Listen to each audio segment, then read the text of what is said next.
Nous avons tous entendu parler du succès des grandes équipes de foot, de leurs joueurs talentueux, de leur cohésion, de leur détermination à remporter des victoires. Ce soir, je vais vous parler d'une équipe bien différente. Une équipe qui n'évolue pas sur un terrain de foot, mais ici, dans nos rues, dans nos quartiers à Bruxelles. Une équipe dont le succès ne devrait pas se mesurer par le nombre de trophées, mais par le bien-être de ses joueurs. Cette équipe, c'est nous. C'est notre équipe de Bruxellois et de Bruxelloises. Comme dans un match, chaque joueur a une place déterminante pour la réussite collective. Comme dans un match, nos entreprises, notre région tout entière, dépendent de chaque membre pour atteindre les sommets du succès économique. Mais il manque souvent un élément, le bien-être des joueurs. Imaginez un instant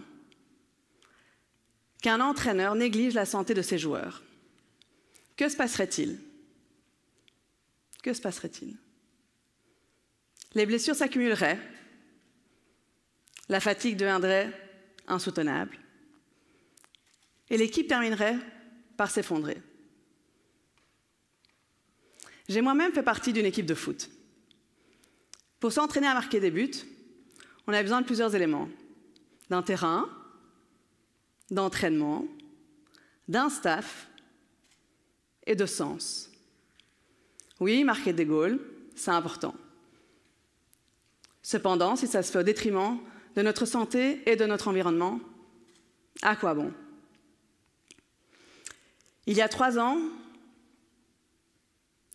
j'ai fait un arrêt sur image de ma vie. Il y avait beaucoup de succès, beaucoup de réussite, mais très peu de sens. Le succès de notre équipe de Bruxellois et de Bruxelloises ne peut pas uniquement se mesurer au nombre de buts atteints ou de notre PIB. Il existe cependant un modèle économique alternatif qu'on appelle la well-being economy. L'Islande, la Finlande, l'Écosse, la Nouvelle-Zélande prennent en compte le bien-être de leur population et l'environnement pour mesurer leur réussite. Petite anecdote, ce sont des femmes qui étaient à la tête de ces pays lorsqu'il y a eu ces changements. Je vais vous donner quelques chiffres. En Belgique, il y a 1 demi-million de personnes qui sont en situation d'invalidité. 1 demi-million de personnes en situation d'invalidité, parmi des employés, les indépendants et les chercheurs d'emploi. Cela coûte à nos pouvoirs publics 21 milliards d'euros par an. 21 milliards d'euros par an. Entre 2018 et 2021, le nombre de cas de burn-out a augmenté de 66%. Le bien-être des Belges diminue depuis 2019. Quels sont les indicateurs qu'on utilise pour mesurer le bien-être des Belges, de nous, les Bruxellois? Notre santé, notre niveau de vie, notre éducation, notre travail et notre vie en communauté. Les études montrent 2 choses préoccupantes.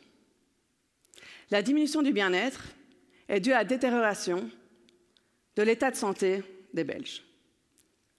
Et la baisse de ce bien-être ne touche pas uniquement la population actuelle, mais elle va toucher les générations futures.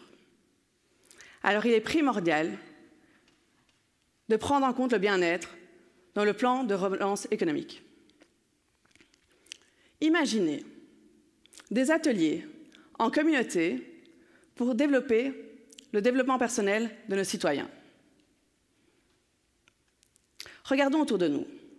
Que ce soit dans les grandes équipes sportives ou que ce soit dans les entreprises, les meilleures équipes ont compris quelque chose de fondamental. Le développement personnel est aussi important que le développement professionnel et il mérite d'être considéré avec le même niveau de priorité. En mettant l'accent sur le développement personnel, on porte une attention toute particulière à la santé mentale.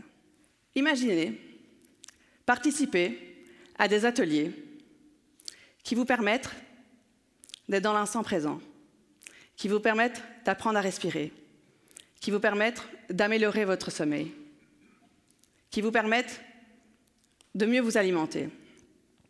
C'est ce qu'on voudrait mettre en place. Les dirigeants de notre équipe de bruxellois sont pionniers dans l'utilisation de ce qu'on appelle les chèques sociaux. Qu'est-ce que c'est les chèques sociaux? En fait, les chèques sociaux, ce sont des chèques qu'on donne à une certaine population cible afin de les orienter vers une dépense ciblée. Je vais vous donner quelques exemples. Par exemple, les employés utilisent les chèques repas pour améliorer leur alimentation. Ils utilisent également les éco-chèques pour consommer de manière plus durable.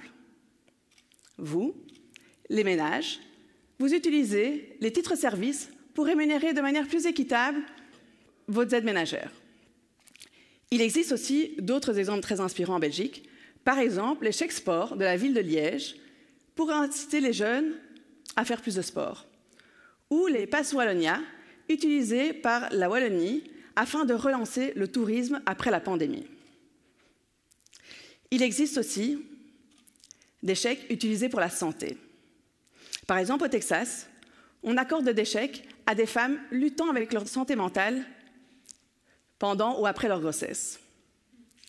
Dans le Dakota, on utilise aussi un programme qui octroie des chèques à des agriculteurs et à des éleveurs ayant fait face à des problèmes de situation mentale après la pandémie. Alors oui, mettons en place des ateliers pour développer le bien-être de nos Bruxellois. Je vais inviter le staff santé de notre équipe de Bruxellois à créer ces chèques. J'ai moi-même créé une entreprise dont la mission est de développer le potentiel de chaque individu. Mais le travail est immense. Alors je suis prête à accompagner le staff santé dans le soutien pour la santé mentale de nos Belges. Il y a 3 ans, j'étais devenue spectatrice de ma vie. Une vie qui n'avait plus beaucoup de sens et qui n'avait plus beaucoup de bien-être. Depuis, quotidiennement, j'utilise des outils qui me permettent d'être ici ce soir. Alors si je vous dis ça, c'est qu'on peut tous être vulnérables. Et que c'est dans cette vulnérabilité qu'on trouvera notre force. Merci.